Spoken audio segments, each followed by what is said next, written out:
Hello, welcome to JIBRIN Angle on Oweleke TV. On today's show, we shall be having our regular guest, Barrister Austin Manta, the principal partner of AA Manta & Co., situated in Kaduna, operating also from Abuja as well. We shall be talking about, rather reviewing the comments made by former President Olusegun Obasanjo, where he said that Nigerian democracy we practice in Nigeria, which is an imported, that's not his word, where he said the Western democracy, that's what he called it, is no more viable for Nigeria. Therefore, he proffered some suggestions on that comment. We shall also be talking about Emefiele's plea bargain, former immediate past governor of the Central Bank of Nigeria.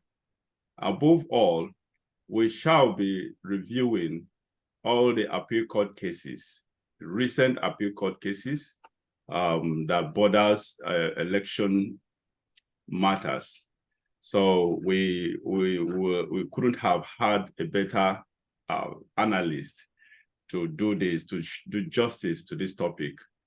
As you know, Barrister Austin Manta is a legal practitioner with vast experience and knowledge of the law.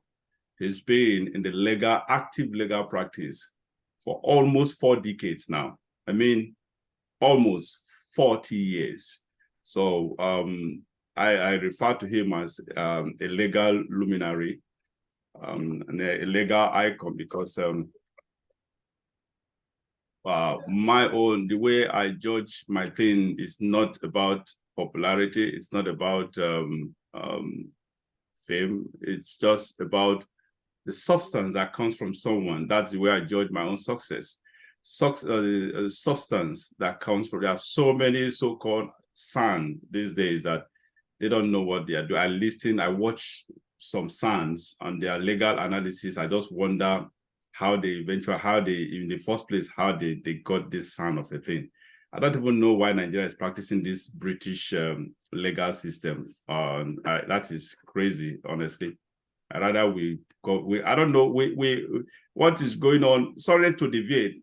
It is so, I don't know what's wrong with it. We are so inconsistent. There are some we copy so many things from the US and some few things from our colonial masters and from the British, from the British law or whatever, British system. I don't know why it's like that. If we are copying US, why don't we copy US everything about US? And if we are copying UK, copy everything about UK.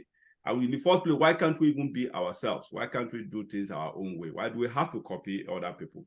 And I think that is what that brings us back to Obasanjo's comment. We'll get into that shortly. So, as I say, but sorry for deviating, Barrister Manta is the best person. We can never, you can't get it better anywhere from someone who knows the law so well, in-depthly, and interprets it within the spirit of the law. Thank you so much, Barrister Manta, for giving us this privilege to have you on our show again today, as always. You're welcome, sir. Thank you. All right, let's kick off. Let's start with, because on the appeal we have, appeal is an extensive thing. We are definitely that's going to take most of our day today. So let's start with Obasanjo's comment. Excuse me. I don't know if you have gone through, you've reviewed Obasanjo's comment, or statement rather, on the viability of the Western democracy on Nigeria. What did you deduce? What can you deduce from that? What's your opinion on his comment. Thank you very much, Mr. JIBRIN.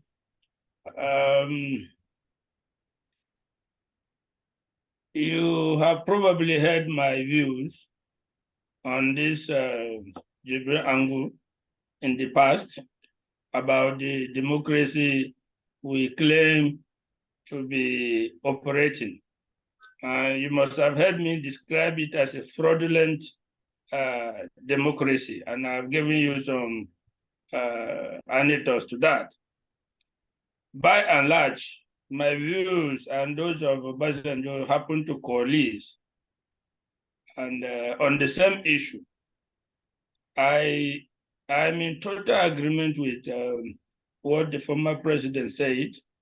No matter what anybody says about President Obasonjo, one, he is a nationalist. Two, he considers the interests of the whole country whenever he is in power. Yeah. No matter the misgivings people have against him, yes, when it comes to profiling solutions on national issues, you can hardly disagree with the him. message. Yes, sir. You can disagree with the messenger, but it's very difficult to disagree with the message.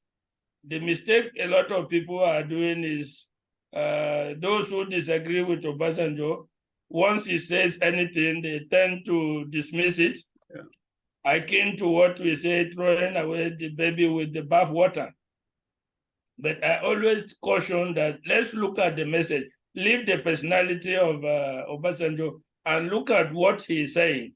Is there merit in it? Is there substance in it? And it's difficult for somebody to come and argue against what he said. You have talked about copying from foreign lands. My professor in the university, my first year in the university, used to tell us that we are guilty of what he called uncritical copying. By this, he means copying system, things from other places and applying it without taking our local circumstances into consideration, without adapting those things we copy into our local situations. That is exactly the problem with the democracy we have today. You have heard me say on occasion that basically democracy evolves. It's not something that is imposed. If you trace the history of democracy right from the Greeks, the Athens, down to Britain and up to US, you will see that it's something that evolves from the society. It's not an imposition.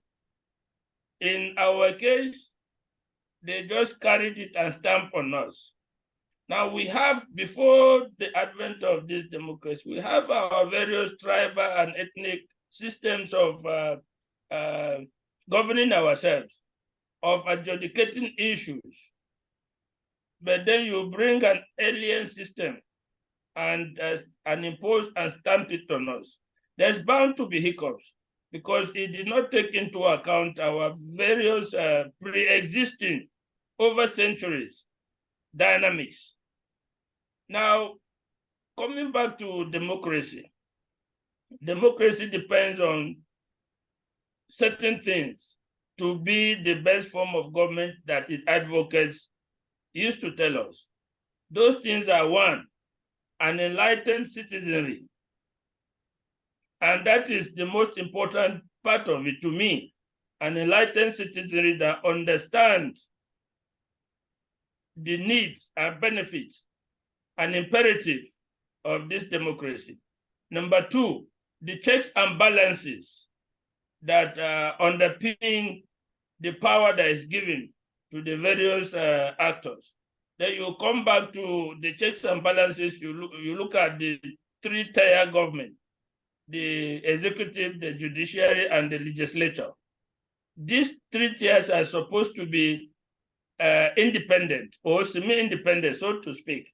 And they are to act as check and balances on each other. thereby avoiding a situation of extreme pull by one of the tiers, and thereby impairing or jeopardizing the very system that we want to inculcate. Having said that, when you come down to Nigeria, you will discover that, number one, we do not have an enlightened citizenry. Number two, the supposed checks and balances, which are supposed to underpin our democracy as between the executive, legislature, and judiciary, are only existing on paper.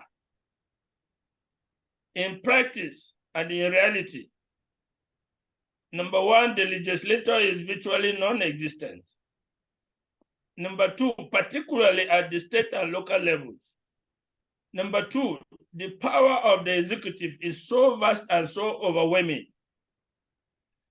The dispensation of privileges, of financial juices and other privileges of power is concentrated in the executive. Even when you come to the various subsectors, judiciary and the legislature, the controlling parts and bodies dispense privileges. Now, the problem with this is that in a country where the citizenry is not enlightened and ultimately unable to hold these actors to account, you will find that democracy cannot work, or it cannot work to its optimum possibilities, and the society suffers. Ultimately, people become disillusioned with the government. And this is the situation we find ourselves in Nigeria today. There's absolutely no trust in the government, whether executive, legislative, or the judiciary, by the citizens. There's absolutely no trust in the political process. So when the former president is talking about the inapplicability or unsustainability of the democratic Western democracy in our polity in Nigeria, he knows what he's talking about. He has been there for a long time. Remember, he was elected in 1999. He came before as a military head of state, and then he came as a civilian head of state, having been elected 2 times. He has seen it all. He has seen the problem with moving the country forward with the system, the so-called Western democracy that we operate. Even himself, with his military background, with his mercurial standing, he had to submit, he had to compromise, even when he did not want to. Remember the cases of confirmation of ministers? When Rufai came out, we went to the National Assembly for confirmation, and they demanded money from him. And he went public. Then he went to the president and said, look, these people are demanding a lot of money from me before I can be confirmed. The president was helpless. He knew it was not right, but what could he do?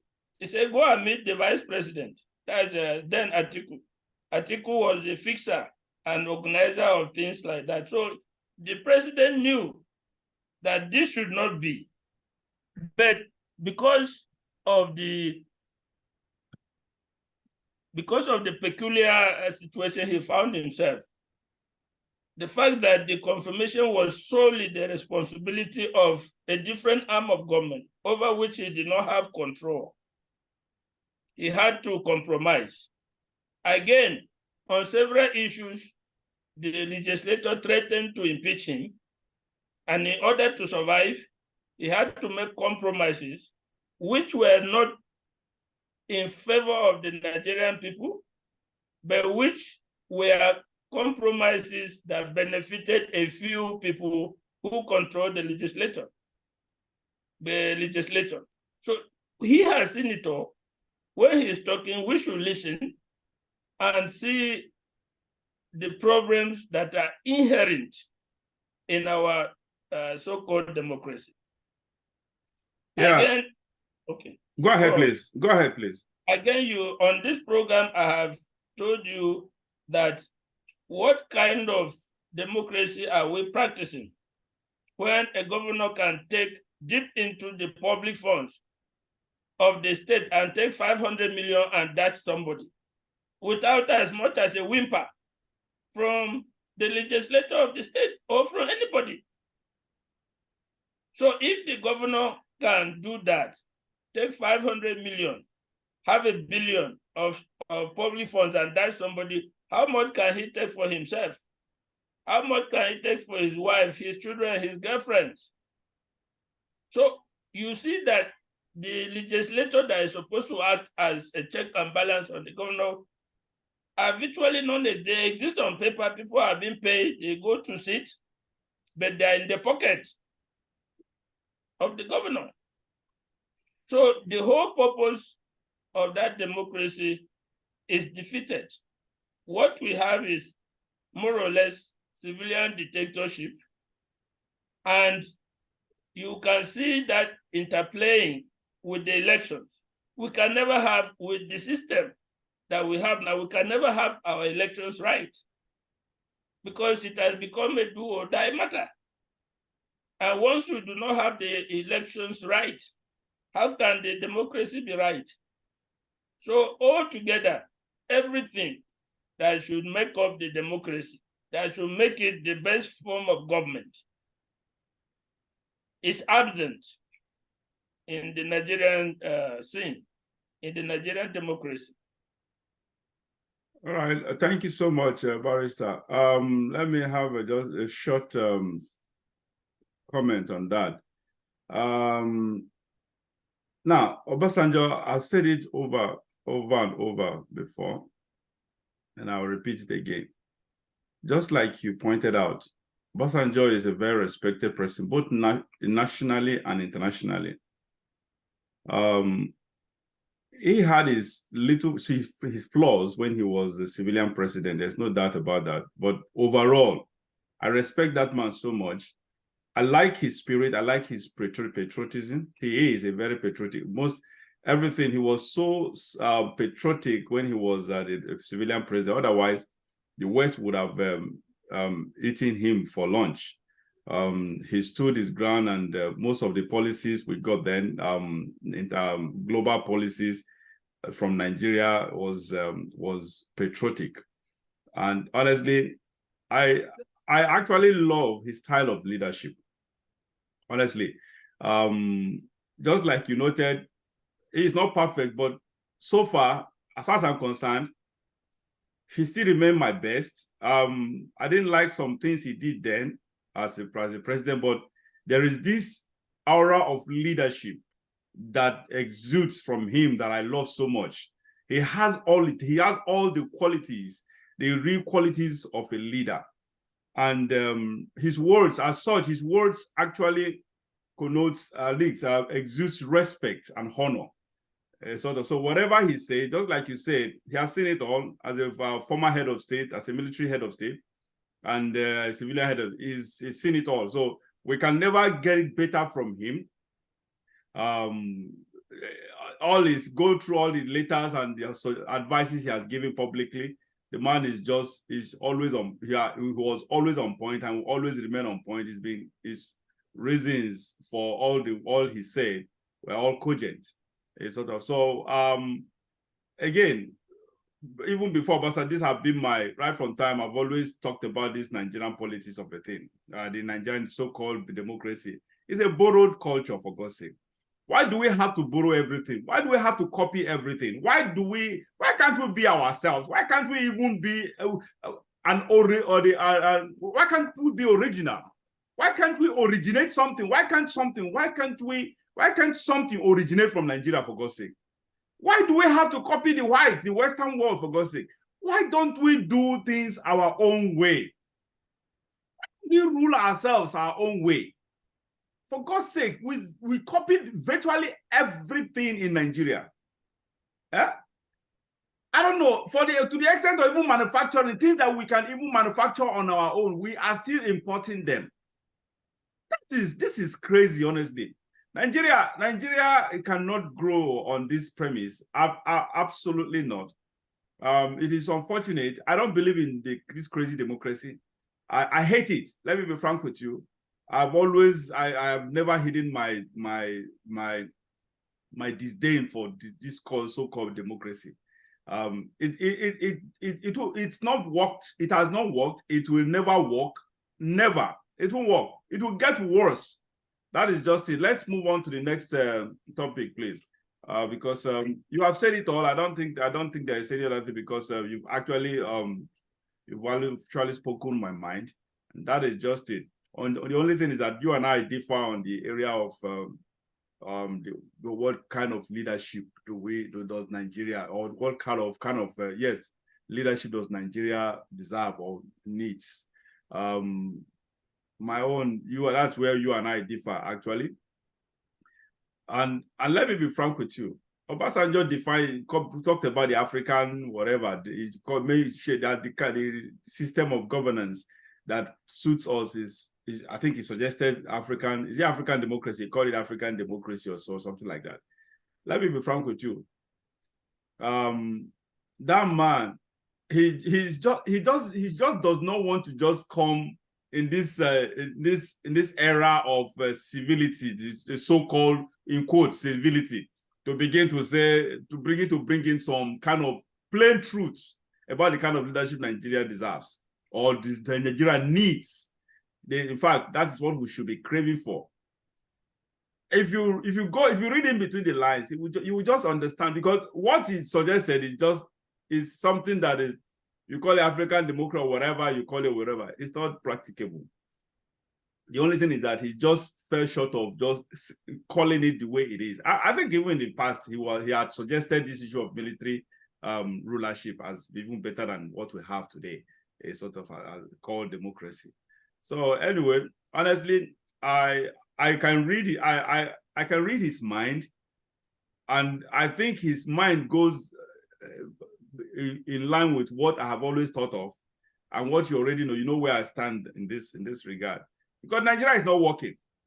This politics of a thing is not. You said it earlier. You mentioned it earlier that this is the civilian system is dictatorship. So it's a dictatorial civilian government or governance we have today. So why can't we go back to that, the real core of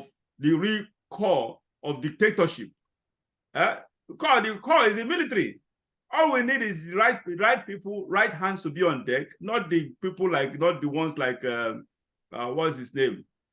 Babangida and co, whatever, who they were just there for selfish reasons. Sort of. So that is just it. Anyway, that's one thing. There's something I like about Abacha. Abacha, yeah, he was corrupt, but he had his own good. He was a patriotic person too, patriotic man. He stood against the West. These are the leaders I actually love. These leaders that will stand against the West. The West will try to coerce them into whatever, to bully them into they will not budge. Obasanjo did that too as a president, but he did it in a very diplomatic way as a civilian president. He at least he brought to Nigeria so many benefits from the global negotiations or whatever. There's no doubt about that. So back to the topic of the next topic.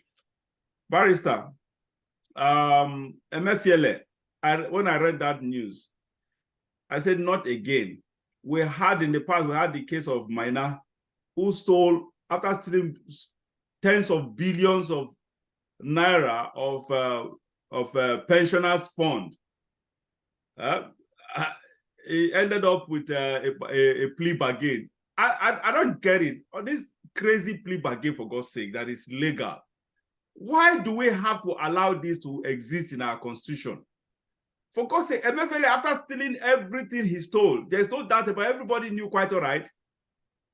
No governor, no CBN governor has ever been as political as Emefiele. CBN governorship, that position is supposed to be apolitical. It's not supposed to be a political position. You're not supposed to have any political ideas or inclination or aspirations. But this man just went beyond the norm and amassed wealth for himself. And to the extent of even as a CBN governor, for God's sake, that was unprecedented. Contested for presidency. That was crazy. Now, this same person now is coming up with, they are offering him a plea bargain. Barrister, how crazy can it be? Please, what is your opinion on this crazy plea bargain? Yes, when I read the story about the former CBN governor trying to offer some money in return for a plea bargain, I doubted whether it is actually correct, and I was waiting for confirmation. Now, the fact checkers have come out to say, no, it is not correct, it's not true. But from my knowledge of the way things happen in Nigeria, I think somebody was flying a kite to test public opinion, to test the reaction of the public.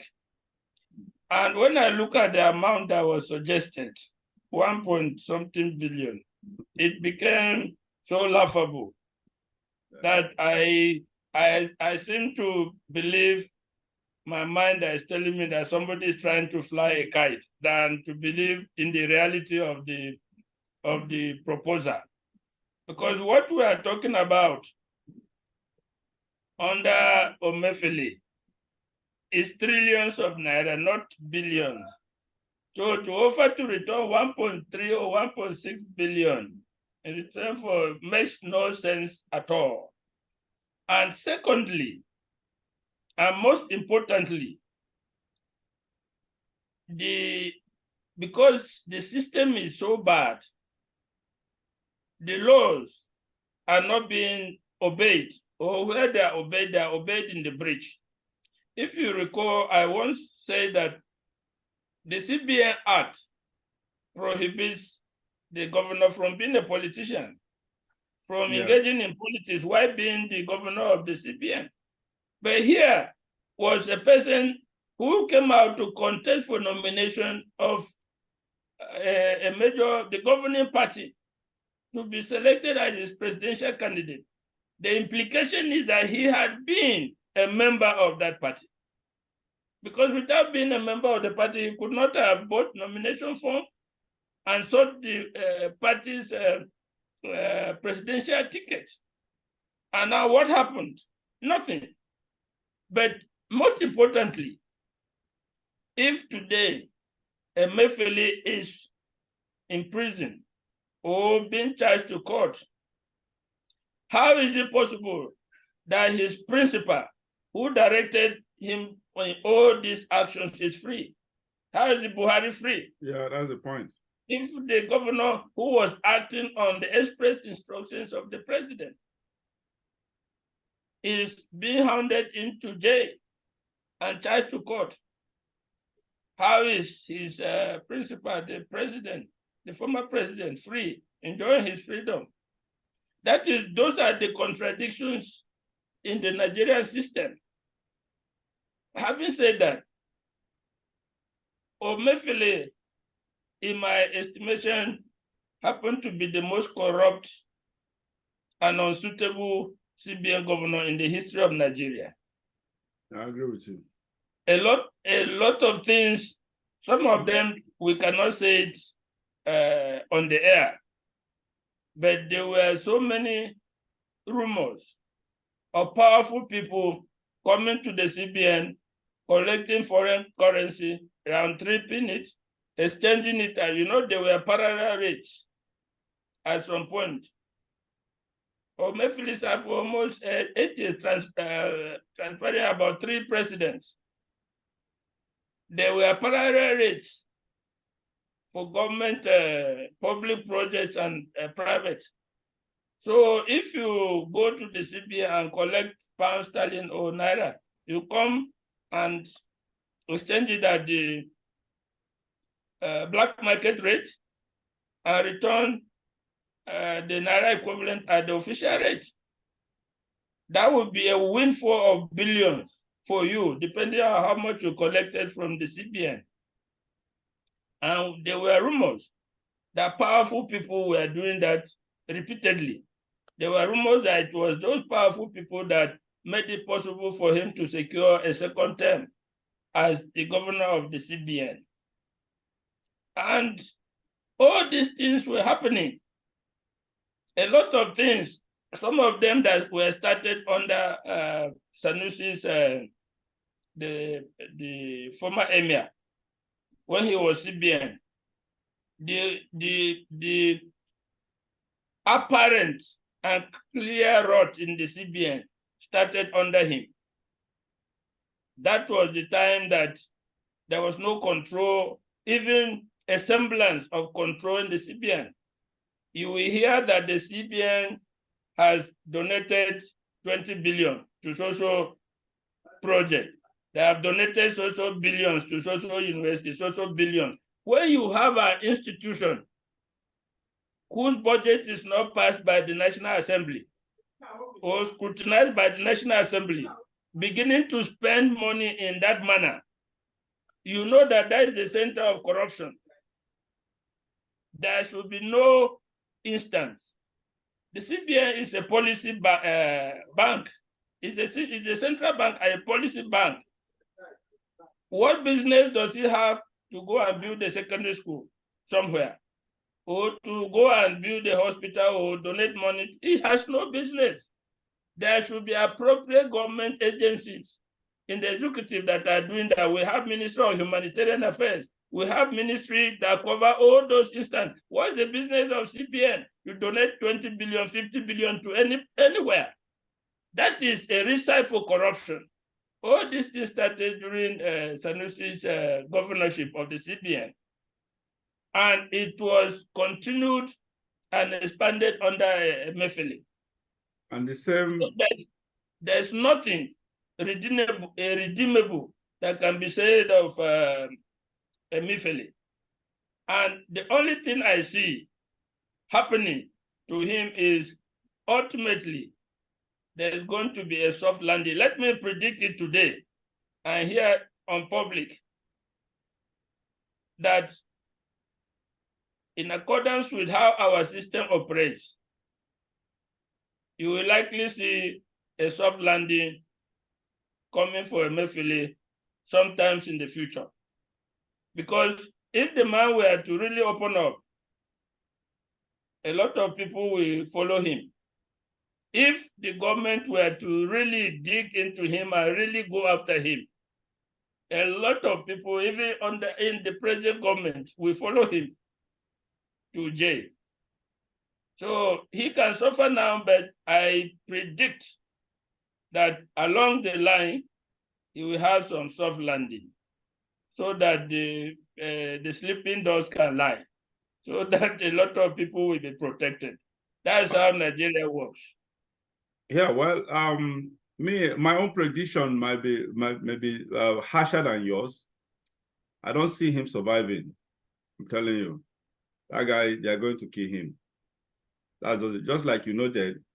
He has the secret of so many powerful, high and mighty in the society, including Buhari himself. Just like you noted, that why would Buhari be walking around free when he was the commander-in-chief, giving commands and instructions to the same governor, civilian governor, that have looted our trillions of naira? So that's the point. That's the reason why. Look, let me tell you one thing with the powers that be. The moment they understand you know their secrets, you have what it takes to bring them down. They don't go on plea bargain with you. They will pretend to do that. They don't make offers to you. Especially not when you are in their clutches, within their clutches. They are when you are on your heel, probably running away, when you are probably not captured, you are absconded and ran away. they cannot get hold of you. No, that's when they make offers. But not when they are holding you by your balls. They don't make offers. Look, all they take is just to poison. If they can kill someone as powerful as Abiola, kill someone as powerful as Yaradua. These are people that are so popular. That were so popular in the society. That when they died, everybody thought that the hell will let loose. Of course, hell would have let loose if not that Abacha was a very strong man who just rolled out tanks to the streets to exert a kind of fear on everyone. Otherwise that could have thrown it. So that's if people like that were killed in detention, who forgot who the hell is Emefiele? Emefiele is just an ant. He's not among the power players. He may have looted funds, but when it comes to power players and power brokers, he's not even on the ladder. So that is just the truth. My prediction is that guy will not survive. They'll keep detaining him for a long time, and it will eventually get why they are just keeping him alive, because they want this whole thing to linger for a very long time. Just the same tactics they did with Yaradua when they eventually killed him.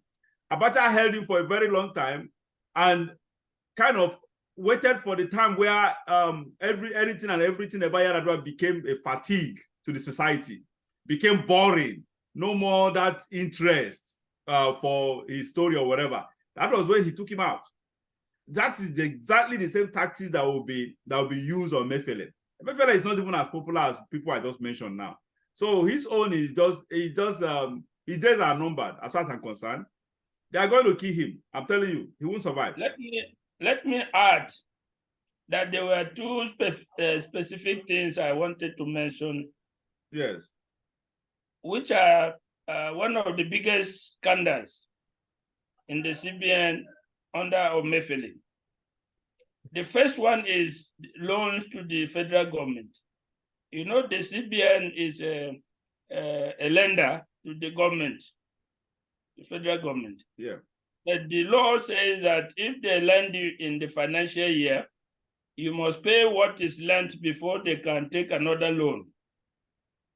Now, when during Emefiele's time, he lent over almost 4 trillion in successive lending to Buhari's federal government without repayment. The money was so much that in the twilight of Buhari's administration, in the final months that he was to go, they attempted in the National Assembly to cover it by a budget that will cover what has been borrowed. But it was so obvious. Even his lackeys in the National Assembly, they attempted, the ninth Senate, they attempted to sweep it and cover it under budgetary provisions, but it was knocked down. That is one of the biggest scandals. The sheer amount of money that he lent without the money being paid by the federal government is scandalous. And don't forget, I mentioned, I don't know if it's on this platform I mentioned, for over 6 months that Tinubu's government came, all the sales of oil, all the proceeds, the oil they are selling now, the money has already been collected upfront by Buhari. Yes, unfortunately, yes. So sorry, I was going to bring that. Honestly, I forgot. It just skipped my mind. I was going to, on the last two weeks or whatever, we had the discussion about, I forgot. Honestly, I was going to bring that too. Please continue. Yes, I am aware of that. So these are some of the big scandals that happened under Emefiele in conjunction with the former president. And that is why I say that there's no reason why Emefiele is being put under any this thing. The former president should be free and enjoying himself. The second issue was allegation that about $3.something billion was from CBN was lent to Dangote for its refinery project. In other words, the CBN borrowed Dangote over $3.something billion, which form part of the funds that Dangote used in constructing his mega refinery in Lagos. And you will see, since the inception of the Tinubu government, rumors are awash everywhere that Dangote has been following Tinubu everywhere. When Tinubu goes abroad, you go to try to get a soft landing on those on that loan that Emefiele illegally gave to Dangote. So some of these are some of the big issues that happened under Emefiele's watch, with his active participation and apparent approval of the president. So when I read that he wanted to return 1.6 billion, now we are talking about $3.something billion. Translate it to Naira. 2 trillions of Naira. Then you are talking about somebody offering to pay 1.6 billion. That is laughable. That is an insult. So I took it that, no, this cannot be correct. Maybe somebody was flying a kite to see the reaction of Nigerians, to see the reaction of the public or the president government, or whatever. Yeah, you can imagine that. So that is the reason why I said this. Emefiele knows too much, and honestly, my prediction is going to be there. It's going to remain there. They will never offer him plea again. I'm telling you, he will never get that. Moving to the topic of the day, the main topic of the day, Barrister. Nigeria is in a mess, and they said judiciary is the last hope for the common man. Our last hope. This is my point. It is our last hope has been dashed. So what now? What else? Can you please give us a rundown to all the appeal court cases as regard to governorship judgments, governorship election judgments at the appeal court cases? Can you give us a rundown and analyze everything for us, especially for the viewers who are not enlightened in this direction? And yes, what step forward? We have talked about the judiciary on so many occasions on this platform. It's almost getting to what we call flogging a dead horse, because we have talked repeatedly. Everything we need to say, I think we have said it on this platform. The judiciary is in a mess. In Nigeria, it's in a mess. It is itself under trial, and the whole country with it is in a mess. Now, the judiciary is supposed to be the hope, not of the common man, but the citizenry. Everyone, yeah. Because even the uncommon man also goes to court, just as the common man also goes to court. So it is supposed to be the last hope of the citizenry. And when something is radically wrong with the judiciary, then we begin to see that, oh, where do we go from here? And it's as if the society is on the precipice, is facing collapse. The judgments that have come from the judiciary in this latest round of elections is totally unsatisfactory. We have said that in democracy, it is the government of the people, by the people, and for the people. Now, in the three arms of government, as between the executive, the legislature, and the judiciary, the most undemocratic of them is the judiciary. Because if when you come to the judiciary, even an appearance of election by the people is not there. You can say, okay, the executive, the legislature, they are elected. Whether you quarrel with the mode, with the quality of the election, we can say there's an appearance of input by the citizens. But in the judiciary, there's nothing like that. But there is supposed to be a process whereby people of integrity, learned people, consummate people are the people in charge of the judiciary and the people who preside and dispense justice.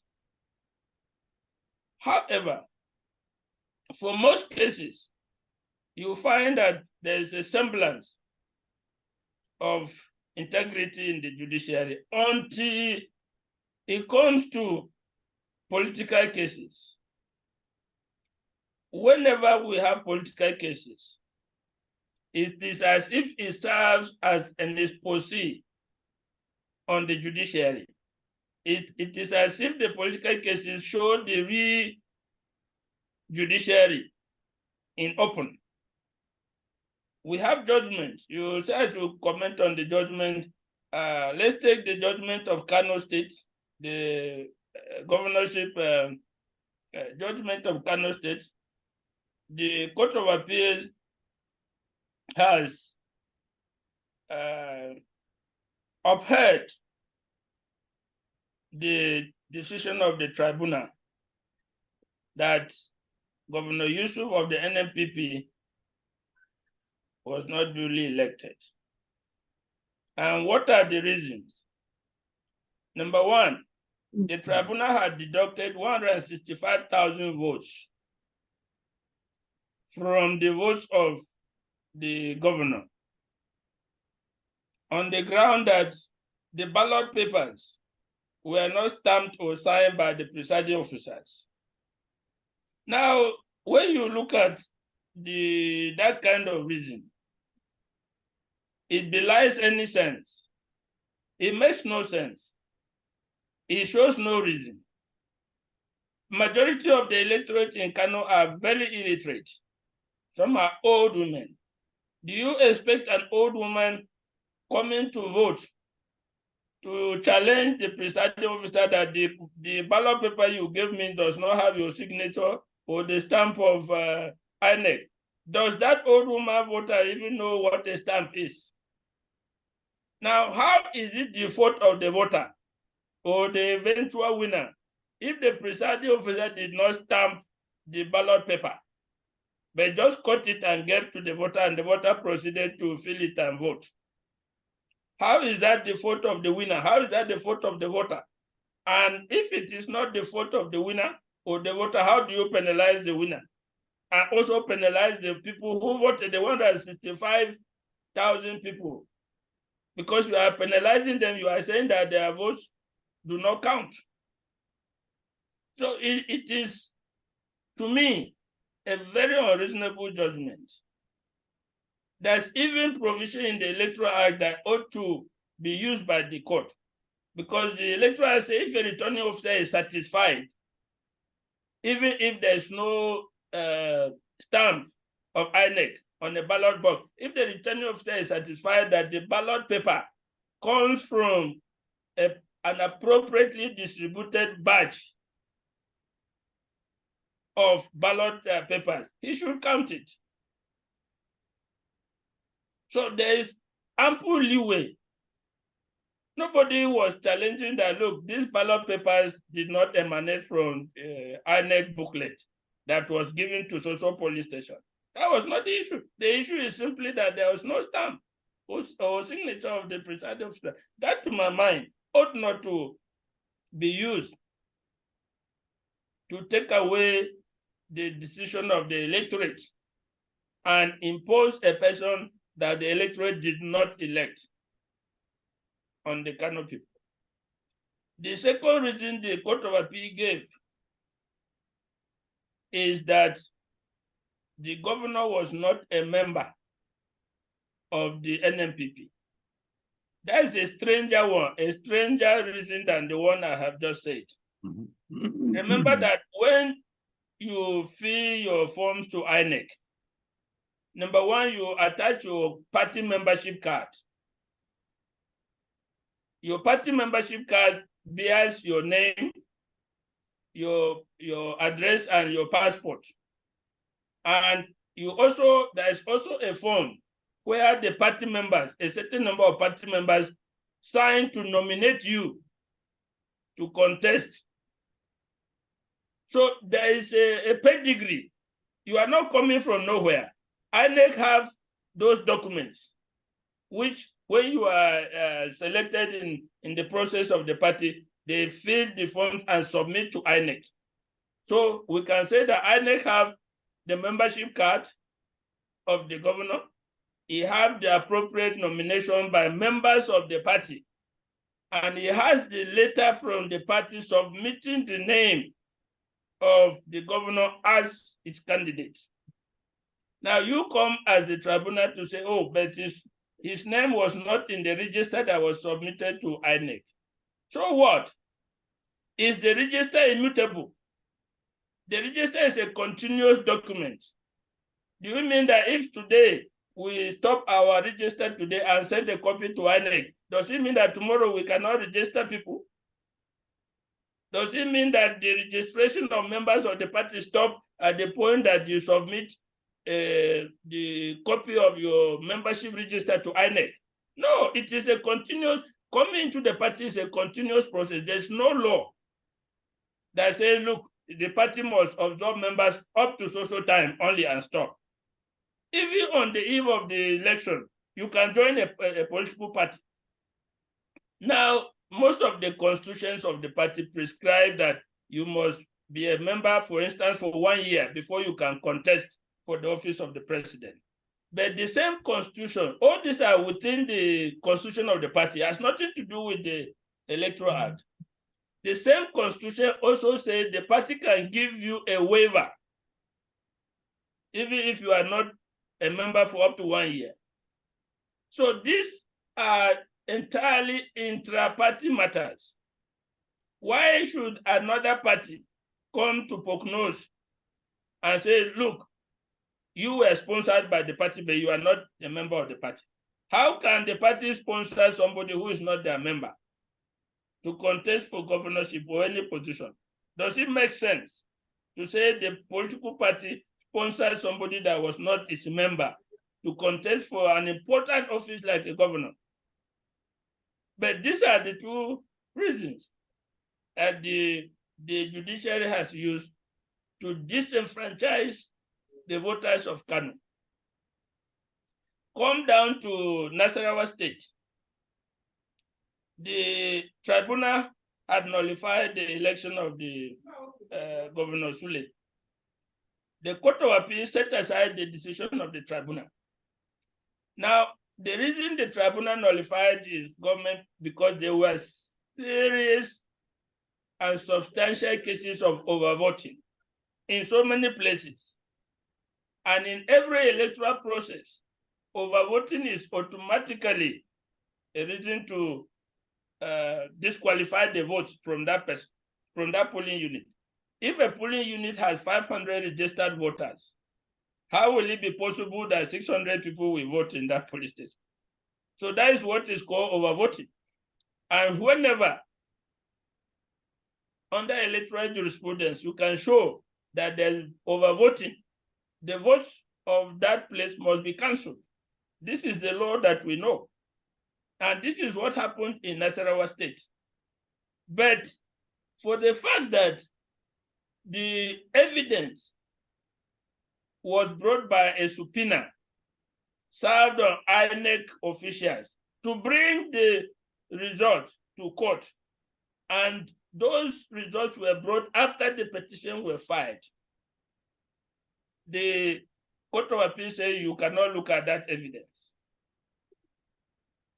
So they struck out the evidence. So it comes down to, we see clearly electoral fraud, electoral malpractices, evidence of overvoting. but we close our eyes to it. They were not brought at the right time. So we are not going to look at it. So the person who manages to do that fraud will keep the benefit of the fraud.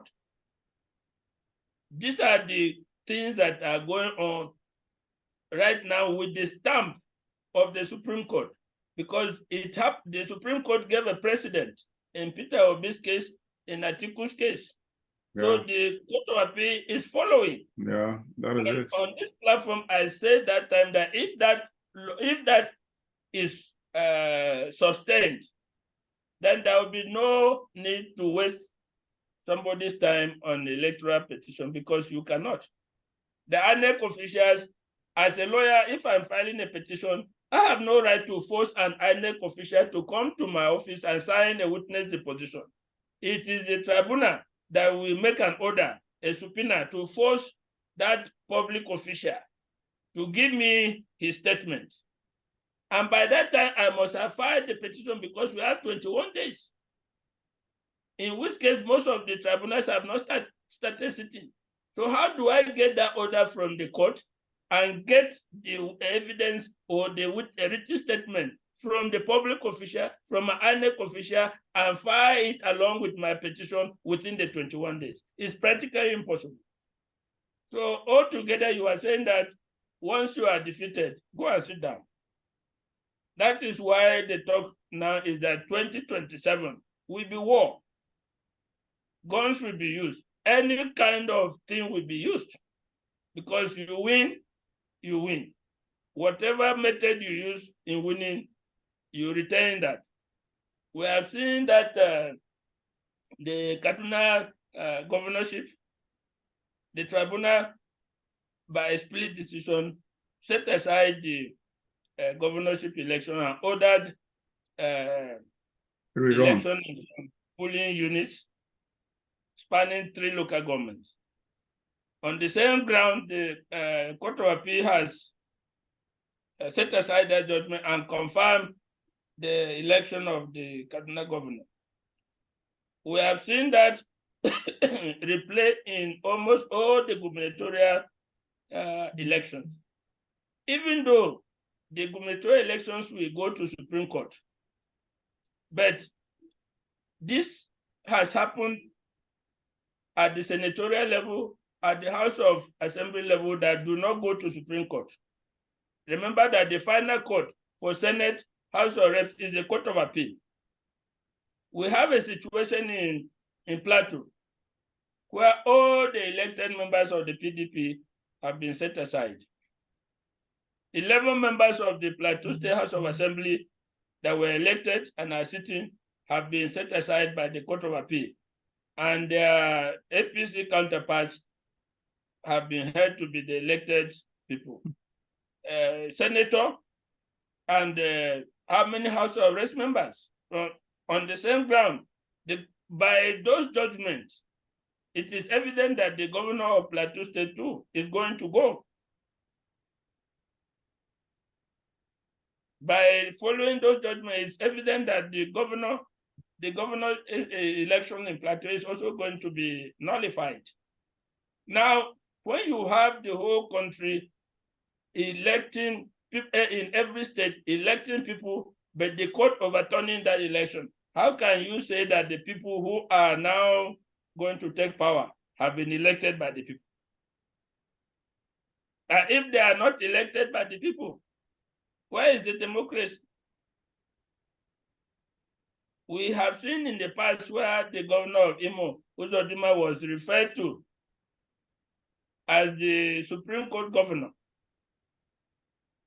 And he carried that appellation for a long time.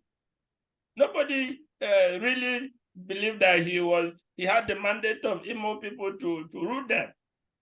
He was referred to everywhere as the Supreme Court governor.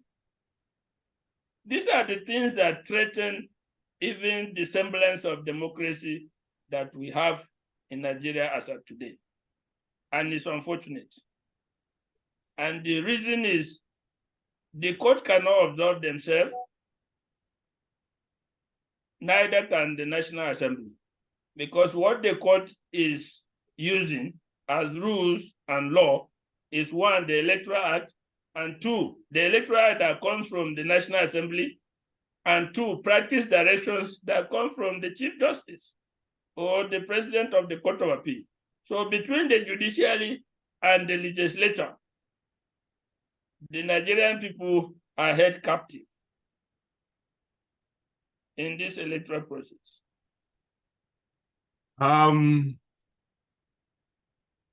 Honestly, for someone like me, I've given up on Nigeria because we have failed to do the right thing. At least one political figure, even though I've never liked him, I don't see him as a viable person, whatever, or Omoyele or whatever. I see him as a hypocrite or whatever. However, at least a politician is calling for a revolution. When I saw the clip, was it yesterday or 2 days ago? I said, okay, at least we're heading somewhere. People are beginning to even, at least people who can be considered to be public figures are beginning to mention the word revolution. That's the way it starts. And honestly, and that is look, this is a platform for a revolution. The judiciary, the fall, the corruption, the stench in the judiciary is a platform, a very fertile platform, fertile ground for revolution. And until and except we apply this revolution, I am telling you, Nigeria will get even worse than what we are today. I am telling you, that is the only, you and I have gone back and forth with this, on this issue. You've been on the side of diplomacy or doing it in a civilized way. I don't know, my own definition of civility is different from all you people's definition of civility. Why do we have to consider the Western world as the definition for civility? Why do we have to take their own definition of civility to become our own definition of civility? That's not my definition of civility. My own civility, I consider, look, doing the right thing is civility. That's my own definition. So why do we believe that the Western way of doing things is civility? That's crazy. Again, that's the issue of copying from the West. I don't believe in that. Civility is just basically doing the right thing. Civility is basically just doing something that be empathy, at least apply the principle of empathy and sensitivity to our environment, to our fellow human beings. That is what I consider as civility. That's my own definition. For someone to tell me that democracy is civility, the way the Western world lives their life is civility. That's nonsense to me. So honestly, civility is to, in my own opinion, is to call for a revolution. Things are not, the center can no longer hold. So things are just getting worse by the day, and they will keep getting worse until we do the needful.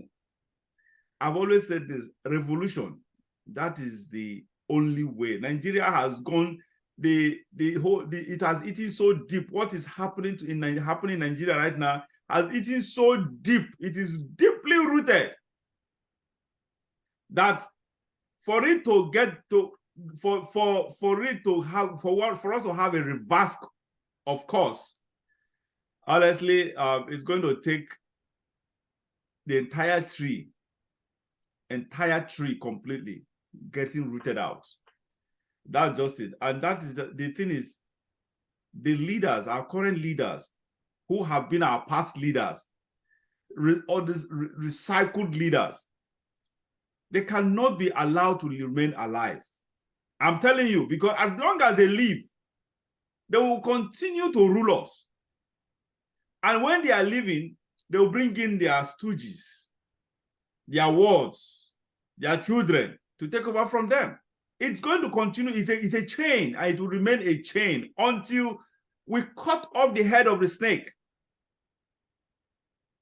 Honestly, this snake will continue to sting us to death, because what they are giving to us is just death. People are dying of starvation, are dying of poverty. People are dying as a result of not able to have good medication, or not able to afford the right medication. People are dying, for God's sake. So this leadership is not tenable. This system of governance is not tenable. It's not viable. It's not sustainable. And therefore, we need to do something about it. And it's something we have to do. Is a revolution. That's what I said. Honestly, Nigerians, we missed it at the point of at the 2000, the announcement of the presidential election for the 2003 presidential election. That was the right time. It was the right time I expected Nigerians to go on the street. At least start from not the violent way. Go occupy spaces, government institutions. Just like the Arab Spring happened in the, so I can't remember how many years go back, how many years has gone by now on that issue. So the truth is,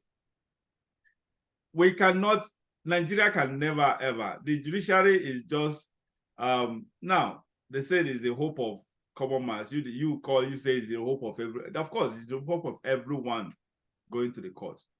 Now this hope is dashed. What other step? Civility, okay, civility, they say judiciary is part of civility. Now the so-called civility is enmeshed in corruption. The so-called civility is enmeshed in serious damage to the system.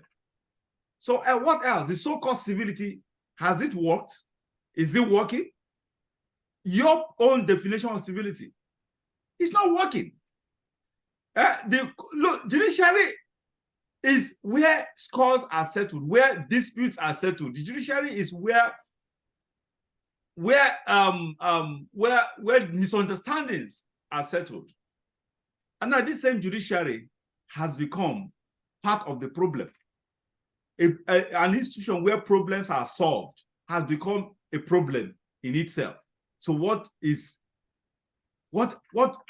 which way next? Which way forward? What next? We are just against the wall at this point. You do anything, say go to court. You do anything, commit anything, say go to court.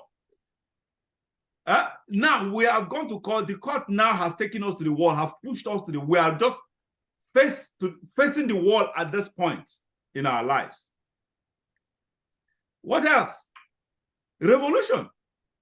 Because when you push someone to the wall, the person revolts, turns back, and fights back. And this is the point we have come to. We have to fight back. And that is just the point. So the truth is, we just can't continue like this. This is especially this Bola Tinubu of a thing. We can't allow this man to continue to finish. This country will get, at the end of his tenure, Bola Tinubu's case will become, Nigerian state will become so bastardized. That is just it. We need to take the bull by the horn. Honestly, this is not working. This is not working. Like you said earlier, 2007 is going to be that is even if we survive up to that time. I am telling you, I don't see Nigeria remaining as Nigeria in 2007, because so many things, the system will become so bastardized that people may have any other option. I don't even know even now why people don't even have any option right now. Not to talk of when it becomes even worse than this, sort of. So 2007, what else? Go to court, go to court, go to court. And the court now has proven to be a problem in itself. Now not trusted anymore. So what do you expect? Everybody, what will happen now in the next 4 years or less than 4 years? Now people will begin to amass weapons. Weapons, getting ready for 2007. That's why people like Atiku said politicians, big political parties should come together, should merge to form a mega party to fight against. It is not just about that, trust me. So people like Atiku, all of them, they are, with this kind of the way it is that all of them are preparing. He may not contest again, but definitely there are people who he will be supporting. They are going to amass weapons stupendously that it will become election. We literally, we've been saying election has been a war, shouldn't be a warfare, but literally in 2007, that is if we get to that point. Honestly, 2007 will be a literal warfare election. It will be it will literally be a war, which is we don't want to get to that point because it's not going to be palatable. So honestly, Barrister, you and I may differ on this, but that's just my gospel truth. Just call a spade a spade. This system is not working. It will not work. You just can't borrow something, or you just can't bring in an alien stuff and you think it will work with your system. Every system has its own peculiar culture and way of doing things, and things that can be absorbent to the system. If it cannot be absorbed to the system, why do we have to use it? We've practiced it for over 50 years, about 60-something years now. We've not been able to really, okay, not something years, but technically, as far as I'm concerned, we practice it during the Tafawa Balewa. That's the British system, actually, the parliamentary system. Yeah, okay. Call full whatever. We practice it between 1979 and 1983. So technically, we've been practicing it for 60-something years, as far as I'm concerned. So not from 1999. We've been practicing this thing forever, yet we're still where we are today, and people are saying we should keep doing the same thing. Nobody, it's only a foolish man who keep doing the same thing over and over again. While he or she is failing, you keep repeating the same whatever. It's only a foolish person does that. Keep doing the same thing, even in a glaring situation of failure. So that is it. Barrister, I don't know if there is any. Okay, what's going on? Yeah, okay, unless I forget. What's going on in Kano State right now? There was this issue of threats to violence or whatever. So what is the situation in Kano? Because obviously, what do you expect? That kind of ruling. Look, these judges should start being held responsible. Honestly, I don't know, because these rulings, they are so selfish and self-centered, self-seeking. Because it is insensitive for somebody to just go and do something wrong that will actually pour gasoline into the fire and flare nerves up. And at the end of the day, innocent people get killed. And this same judges sits in the comfort of their offices and their homes, living free life and happy life. This is crazy, honestly. Judges should begin to be held responsible. Unfortunately, people that are supposed to hold them responsible are the ones even making them to do what they are doing. That is what calls for revolution as well, because we are hopeless. We are hopeless. Nigerians are hopeless at this point. So that is just it. Please, what is happening in Kano? What is the situation right now? Well, for now, I believe that because of the possibility of a further appeal to the Supreme Court, which they are exploring, and the massive security that has been deployed to Kano, for now there is stability, so to speak. the anticipated acts of violence have not yet materialized, because there is still hope that the Supreme Court will ultimately do something. So it's easy to tell people to calm down, wait. We are going to recover our mandate at the Supreme Court.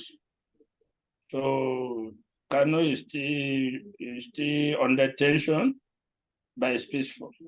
But you can feel the tension just below the surface. So the government must look at that. It's like sitting on a tinderbox. The situation there is volatile. It's peaceful, but it's volatile, because a lot of people cannot understand why the governor they elected should be removed. And the reasons they gave do not convince the people. If it was a question of, okay, you did not score majority of lawful votes, that would be different. But the reasons that are being given now do not convince anyone that they are, or they should be used to remove a governor elected by the people of that state. So by and large, there is peace in Kano, but let's not hope it's peace of the graveyard, because the tensions are there, barely under the surface. Yeah, but secondly, you are aware that the certified true copy of the judgment. I was coming to that. Thank you for reminding me. The Court of Appeal gave. Yes. To the governor's lawyers had some serious issues. Issues, yeah. In one breath, the appeal was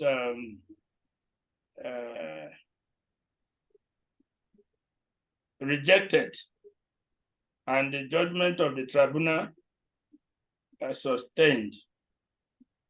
In another breath, in the same judgment, the same page, the appeal by the governor was accepted, and the judgment of the tribunal was nullified. Now, after the governor's legal team collected the certified true copy of the judgment, they discovered these anomalies, and they went to the press. The judgment is online. The whole country has read it, and there's commentary everywhere. The Court of Appeal has called the judgment back, that they want to correct the mistake they made in the judgment. Now we have what we call the slip rule, where if there are clerical slips in the judgment, a court can call the judgment and correct the clerical typographical errors. The question is whether this type of anomalies, which encompass a whole paragraph, that is the point, whether they can be termed typographical or clerical errors. Already the governor's lawyer, Wale Olanipekun, has said that the court cannot do that, bearing in mind that the 60-day period to do anything on the petition has expired. And I would add on my own that this would not qualify as a clerical or typographical error. And the reason, even though Olanipekun has not made the point, but my point is, the judgment was read. Normally, a judge will put his judgment in writing, and read it. The law requires you to read the judgment on the date of delivery of the judgment. Now, my question is it that on the day they read the judgment, they did not see this anomaly in the lead judgment? The judge was this anomaly in the judgment, the res judgment, was the same anomaly there? When they read the judgment, yes, there was nothing. The judgment, they read strictly that the appeal was dismissed and the judgment of the tribunal was affirmed. That's all that was read. But by the time these people got this actual certified true copy of the judgment, they saw a paragraph saying that the appeal has been allowed and the judgment of the tribunal set aside. Now, these are two contradictory things. Both the rejection of the appeal and the acceptance of the appeal in two separate paragraphs are in the judgment. So my question is, if this judgment was written beforehand, on the day that the judge, if I wrote the judgment and I'm reading it and I saw the anomaly, I will cancel. Normally, the judges will cancel it. Most of these judgments are written on loose sheet of paper. They are read. Sometimes it is typed before being read. But whichever way, whether it is typed or whether it is in your long hand, if you read it and you see an error there, at that point you but hold on. We have not even gotten to that now. Just like what you said, what is written on the true certified true copy is in favor of the current governor. That means setting aside the tribunal's case, right? That is it. But what was read on the court? Oh, no. Don't get it wrong. What is written in the certified true copy of the judgment released is twofold. In one paragraph, the appeal was rejected. In the following paragraph, the appeal was accepted. Okay. Wow. But during the reading of the judgment, nothing of that, there was no indication of this contradiction. You see, the question I'm trying to say is that the judge that wrote the majority judgment, he is the one that read the judgment. It is impossible for him to have seen, not to have seen the other paragraph. No, but barrister, now I don't expect even someone to even think in line with what you have just said, because the truth is, basically, you cannot have these two paragraphs while reading. It's not possible. These two paragraphs were not there when he read that. So he read what he prepared. So somewhere, I don't know who, but someone decided to do this on the certified true copy. I think this one was done outside. See, I am a lawyer. I'm conversant with the proceedings, with the way judgments are written. When you are doing certified true copy, you don't bring, it is the handwritten judgment that you type. And when you type it, you take it to the judge. The judge will proofread it. That's the register of the court preparing the certified true copy. You use the judge's long handwriting, type the judgment, and place it before him on his table. He will go through it, satisfied that yes, this is the judgment that he wrote before he will sign. It's after he signed that the registrar will now put a stamp of certified true copy on it.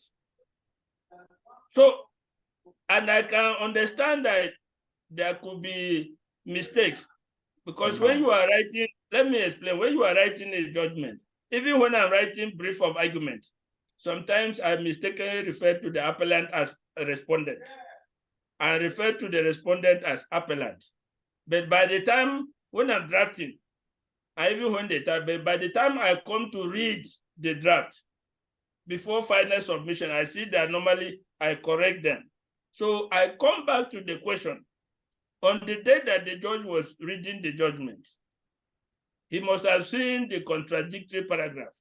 What he is supposed to have done at that stage is to cancel the paragraph that was mistakenly written as the award cost against the first respondent. This would take, assuming you take it as a mistake, he would have canceled it.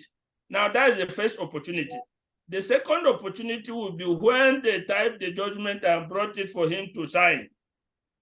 If he went through it at that point, he would see the mistake and ask the registrar to go and correct it before he will sign. So does it mean that he did not read the judgment? Yeah, that's my point. That's my point. That's what I was coming to. No, I have posited the first time when he read the judgment on the day of judgment delivery. Did he not see the anomaly?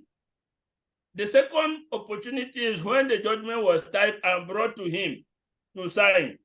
Did he not see the anomaly before signing? That's two occasions. Yeah, but now my argument is this. My argument is it. The day he read this matter in the court, it was the correct one. Now, just like what you said, after the court, after the judgment, the whole thing goes back to the registrar, who will now type type the certified true copy and send it back to him for review. What I'm saying, my own opinion, my own argument is this. Obviously, what he read in the court is the right stuff. There was this discrepancy was not there. I assure you it was not there. Otherwise, he could have noticed it. But I think where the issue came is the judge himself may not know, may not be aware of this, because I think he did not review the second when the certified true copy was typed and sent to him for review to go through it. I think he did not go through it. I think this issue came up with either the registrar. I think this thing boils down to the registrar, because he did all these things. No, he cannot. Listen, he cannot be a registrar, because what the registrar does is to take the file, the judge's file, with the handwritten judgment and give it to their secretary who is typing. She will type what the judge has written in his long hand. If that paragraph was not there, the typist could not have put it. Then hold the clerk, whoever types that, whoever is responsible for that clerk and someone around that clerk, they did that. No, it cannot be the clerk as well. Because why? What is typed is the handwritten note of the judge. It's not another person's handwriting. The judge writes in his handwriting. If anything was typed, it's a question of comparing the handwritten note with what is typed. If there's a paragraph in the typed version that does not appear in the handwritten note, the clerk will be responsible. Yeah, hold on. Barrister, you are talking in the sense of innocent mistake. Me, I'm not talking on that premise. It's not a mistake. It was deliberate. They infused that, yes, of course, the judge gave a written stuff, handwritten judgment for them to type. What I'm saying, my own, is that someone cynically, mischievously, selfishly infused that particular paragraph. That's what I'm saying. And deliberately. I'm telling you that is not possible, because if you know how the judge, at the end of the judge's longhand judgment, yes, he put a date and signs. So nothing can be written after that, after his signature. So whatever is typed is before the judge's signature, signifying that he is the one that wrote it. And it must be in his own handwriting. A foreign handwriting cannot be interjected into that judgment. So what if you are saying that it was added after the judge has read? No, hold on. Only the judge that could have added anything. Yeah, but you hold on. You still not understand my own argument now. Now, okay. The judge's written statement or judgment, whether he signed it or not, at the end of whatever, he closed it with his signature. I agree. But what documents do we call the certified true copy? Is it not the one that the secretary typed afresh, sent it, forwarded it to the judge for review? Is it not the same thing? Is it the handwritten that is considered as certified true copy? It's the handwritten that is now typed. That's what I'm saying. And taken, what you are failing to understand is the handwritten judgment that is now typed and taken to the judge to go through. Correct. Now, what is there is, if for any reason something is in the typed copy and the judge sees it and he sees that it is not part of his long hand. But it's what I'm saying. No, hold on. We are wasting time on this. Hold on, sorry. My point is, this thing was done by the secretary, taken to the judge for review. The judge did not review it. That's my point. The judge didn't go through it. If that is the case, by now the secretary would have been dismissed, because she would have added something to the judge, and it will be very, very obvious. It will be after the judge has closed the judgment, signed and dated. It cannot be otherwise. And then it will be in the class handwriting. So in that case, what do you think happened there? What I think happened is the judge apparently made a mistake in referring to the first respondent with an entire paragraph.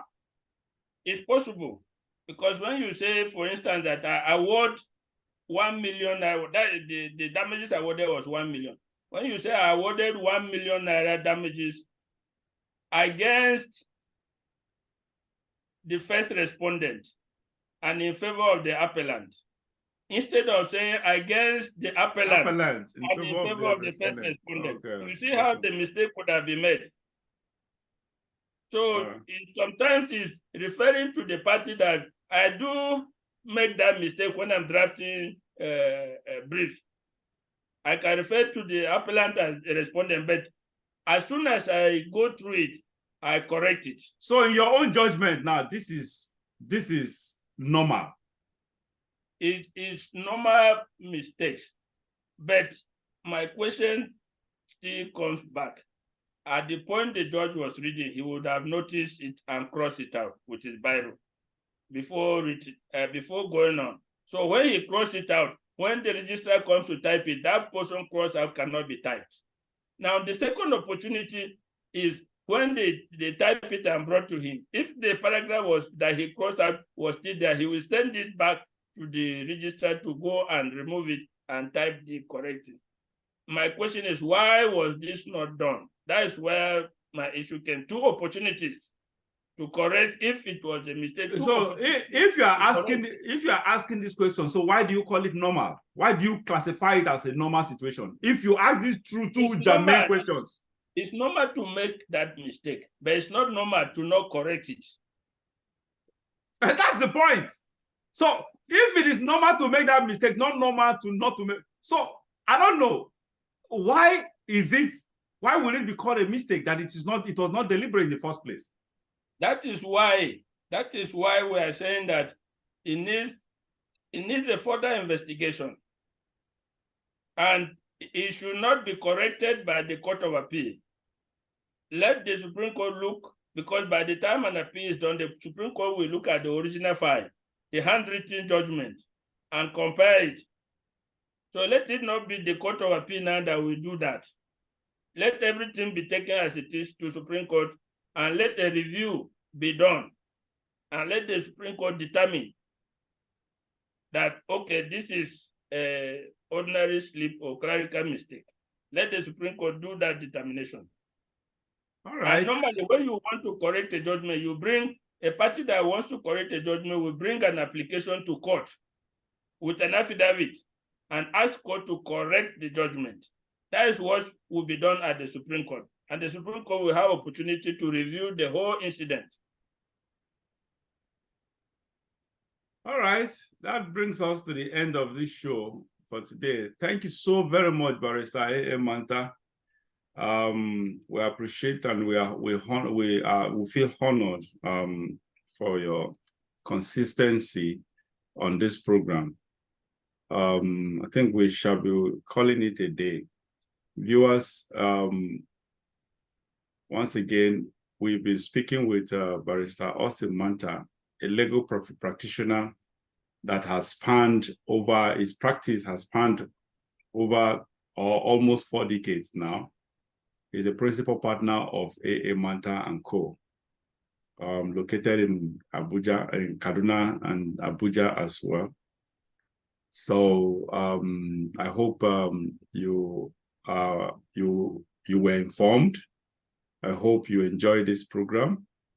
If you do, please stay in touch with us, and we'll definitely get more, or you definitely get more of such show coming up.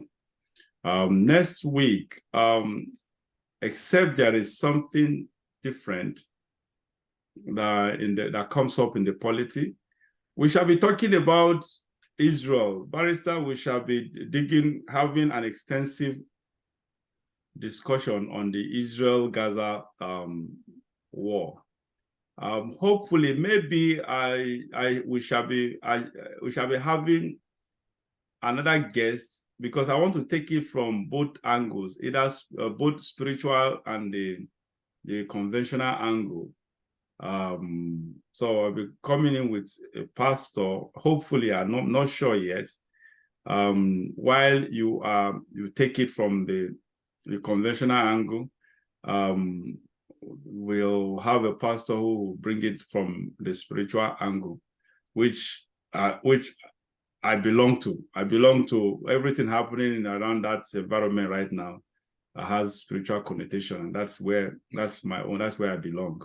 My thoughts belong. So so that is just it. Thank you so much, Barrister Manta. And viewers, once again, stay tuned with us. Weekly, this is something that comes weekly on Oweleka TV. This is my name is JIBRIN. See you again next time. God bless you.